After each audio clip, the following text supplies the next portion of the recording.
বৃষ্টি হয়েছে তার জল এখনো প্রপারলি নামেনি অনেক জায়গাতে, তার মধ্যেই আরো এক দফায় বৃষ্টি, তাতে বেগ পেতে হতে পারে জল জমা থেকে যে নিস্তার, সেই নিস্তার পেতে। এখন তুমি যেখানে রয়েছো সেখানকার ছবি কি?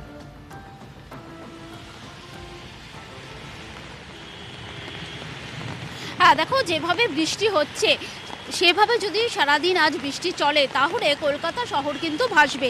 তার কারণ আবহাওয়াবিদরা তারা কিন্তু যেটা বলছেন যে প্রচুর পরিমাণে জলীয় বাষ্প, অর্থাৎ বঙ্গোপসাগর থেকে প্রচুর পরিমাণে জলীয় বাষ্প বাংলায় ঢুকছে, সেই কারণেই কিন্তু এই বৃষ্টি। এবং কলকাতা সহ হাওড়া এবং ২ পরগনাতে কিন্তু হলুদ সতর্কতা জারি করা হয়েছে।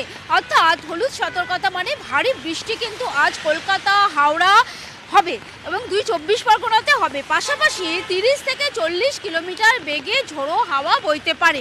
এবং আবহাওয়াবিদরা এটাও বলছেন যে বৃষ্টির পরিমাণ, দেখো বৃষ্টির পরিমাণ এবং বৃষ্টির কতক্ষণ ধরে স্থায়ী হবে তার ওপরে কিন্তু নির্ভর করে যে জল জমে কিনা। দেখো তোমাকে আমি দেখাচ্ছি যে কিভাবে বৃষ্টি পড়ছে, ঝমঝমিয়ে বৃষ্টি পড়ছে, এবং সেই বৃষ্টি যদি বেশ কিছুক্ষণ চলে বা বিকেল পর্যন্ত চলে, যেই পরিমাণে পড়ছে বৃষ্টি তাতে কিন্তু কলকাতা শহরে জল জমবে, বিশেষত উত্তর কলকাতা যেখানে কিন্তু একটুতেই জল জমে যায়। ফলে দেখো আমরা একদিকে দেখেছি যেমন নিকাশি ব্যবস্থা কলকাতা পুরসভার তরফে এখন কিন্তু সেভাবে নেই বললেই চলে।